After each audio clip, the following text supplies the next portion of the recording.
Public torture has been a harrowing aspect of human history, evoking a sense of fear and horror.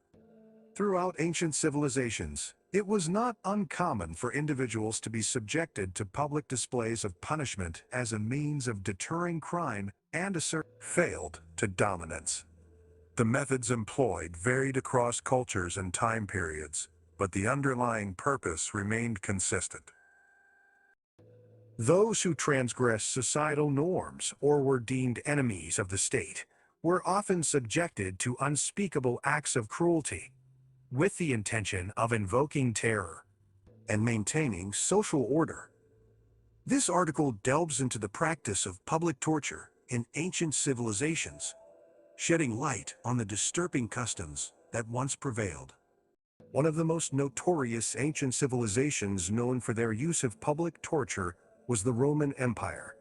The Romans employed various methods to inflict agony upon their victims, often taking delight in the spectacle.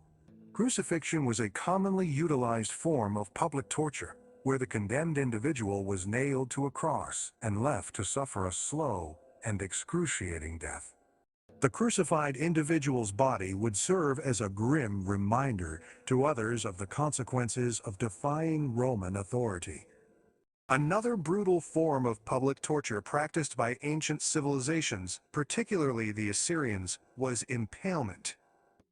This method involved driving a long pole through the victim's body, often through the anus, and then lifting them off the ground to slow death.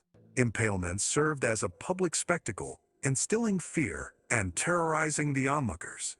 The practice was not limited to executions, but was also used as a means of punishment for various offenses. Moving on to ancient Egypt, the pharaohs were known to impose brutal forms of public torture on their enemies. Among the most notorious methods was flaying, where the skin of the condemned person was meticulously removed, often while they were still alive.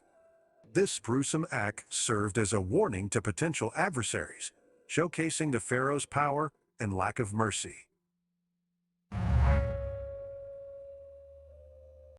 The Aztecs, too, were infamous for their barbaric methods of public torture.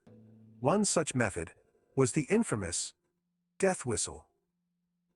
This horrifying tool produced a high-pitched sound, similar to a person screaming, amplifying the terror inflicted upon the victims.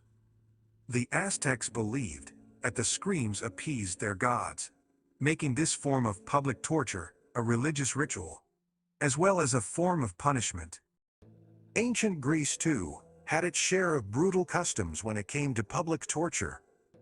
One notable method employed by the Greeks was braziers. In this method, the condemned individual was placed on a large, heated metal brazier until they succumbed to the unbearable heat.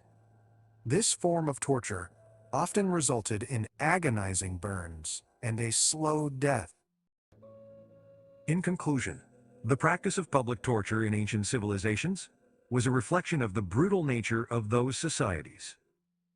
These cruel customs aimed to instill fear, assert dominance, and maintain social order. While these methods may seem repulsive by today's standards, they were once considered acceptable forms of punishment.